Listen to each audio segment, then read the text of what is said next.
Hello friends, welcome to my YouTube channel Vigyan Shala. Today we are going to discuss about chapter number 1, chemical reaction and equation of standard 10th. Topics to be discussed. We will going to start with introduction, chemical equations, types of chemical reactions, and have you observed the effects of oxidation in everyday life. We have seen many changes in our surroundings, like different types of changes occur in our day to day life can be classified into two types, physical changes and chemical changes. We all know the difference between physical changes and chemical changes. In lower standard, you might have came across different types of changes in our surrounding, like say for example, melting of ice, chopping of wood, shredding of paper.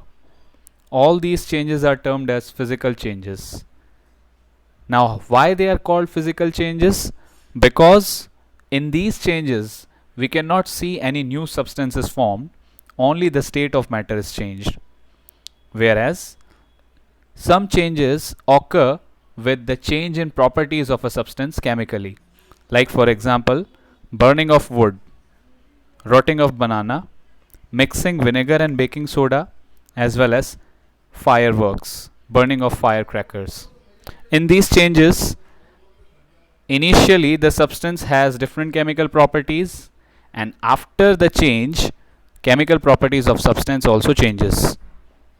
Like when the wood is burned, it converts into ashes.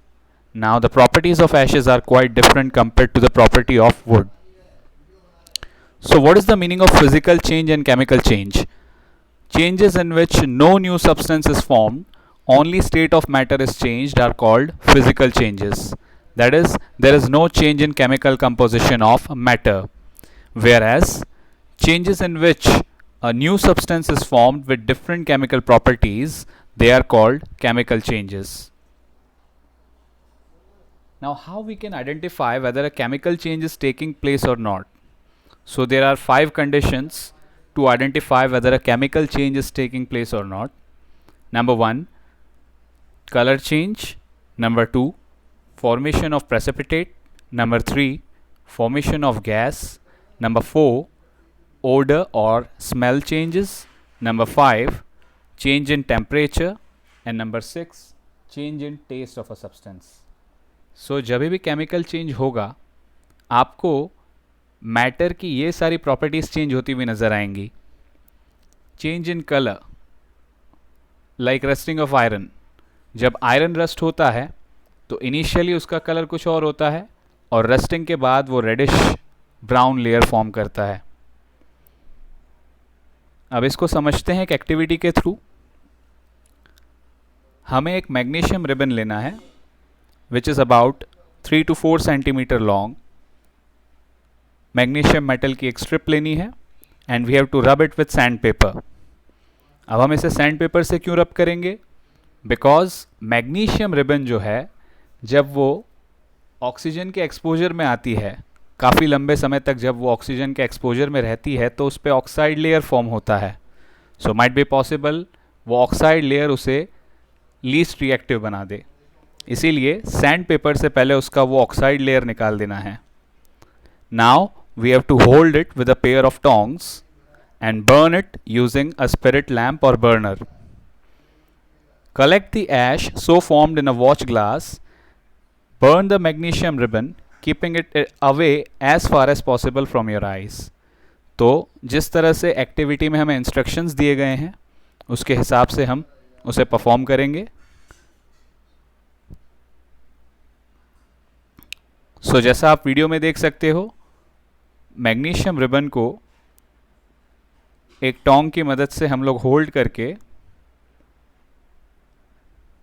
Matchstick से burn करेंगे या burner से burn करेंगे, तो इस तरह की white dazzling light form होगी. Magnesium ribbon Burns with white dazzling light, and after burning it forms a white colored powdered ash which is called magnesium oxide. हमें यही ऐश को वॉच ग्लास में कलेक्ट कर लेना है। पिछली एक्टिविटी में आपने देखा कि पहले मैग्नीशियम स्ट्रिप का कलर कुछ और था और बर्निंग के बाद उसका कलर चेंज हो गया। उसी तरह से second activity, take few zinc granules in a conical flask और a test tube, add dilute hydrochloric acid और सल्फ्यूरिक एसिड टू दिस। हमें जिंक मेटल के कुछ टुकड़े लेने हैं और उन्हें एक टेस्ट ट्यूब में हाइड्रोक्लोरिक या सल्फ्यूरिक एसिड डाल के मिक्स कर देना है। What do you observe?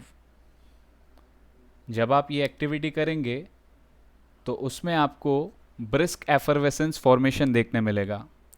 Brisk effervescence का मतलब होता है बहुत ज़्यादा बबल्स फॉर्म होते हुए नज़र आएंगे, और जब आप कोनिकल फ्लास्क को या टेस्ट ट्यूब को टच करोगे तो आपको हीट इवॉल्व होती हुई नज़र आएगी। There will be a slight change in temperature of the flask. So let us observe this with the help of one more activity.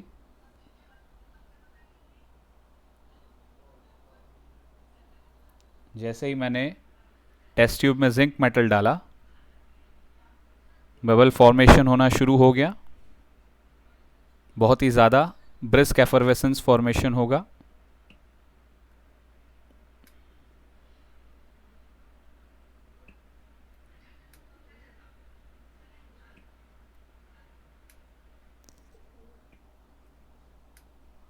And there will be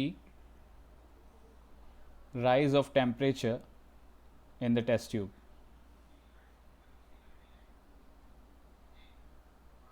So from these two activities we conclude that such changes are called chemical changes.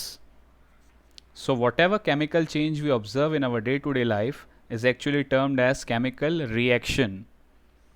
इससे हमें chemical reaction की definition मिलती है, that is a process in which one or more substances, that is the reactants, are converted to one or more different products.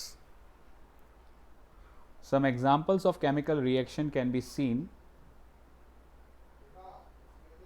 Iron, जब iron oxygen और water के साथ react करता है, ऑक्सीजन और वाटर के मिक्सचर को हम बोलते हैं moisture. So basically when iron reacts with moisture it forms rust. यहाँ पे भी आप देख सकते हो जो आयरन मेटल है उसका पहले कलर कुछ और था और रिएक्शन के बाद उसका कलर चेंज होकर रेडिश ब्राउन हो गया। So from this activity also we can conclude that such changes are called chemical changes, और chemical changes जो है उनका representation होता है chemical reaction से। So chemical reaction is the simplest representation of any chemical change which is taking place in our surrounding. जैसा figure में आप देख सकते हो, iron plus oxygen plus water gives rust. ये वर्ड फॉर्म में मैंने आपको रिएक्शन को समझाते हुए कहा। इसी चीज़ को हम सिंबॉलिक वे में भी रिप्रेजेंट कर सकते हैं। लाइक आयरन का सिंबल है Fe plus O2 plus 2H2O gives Fe2O3H2O. So this symbolic representation of chemical reaction is also known as chemical equation. So what is chemical equation? A chemical equation is the symbolic representation of a chemical reaction in the form of symbols and formulae. जैसा आप यहाँ देख सकते हो, एक example दिया हुआ है। When hydrogen reacts with oxygen, it forms water. कोई भी रिएक्शन जब हम लिखते हैं तो उसमें हम लोग कुछ मैथमेटिकल ऑपरेटर्स यूज़ करते हैं, एक एरो यूज़ करते हैं। एरो की लेफ्ट हैंड साइड आप देख सकते हो वो सब्सटेंसेस यूज़ किए गए हैं जो रिएक्शन में पार्टिसिपेट कर रहे हैं, जिन्हें हम कहते हैं रिएक्टेंट्स।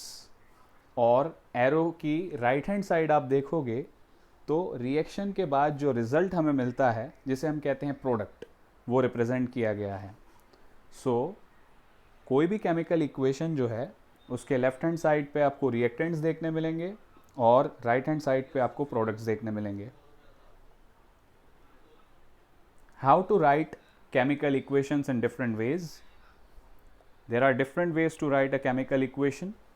Number 1, word equation, जिसे हम simply word form में लिखते हैं, like carbon dioxide plus water gives glucose plus oxygen. Second, skeletal equation.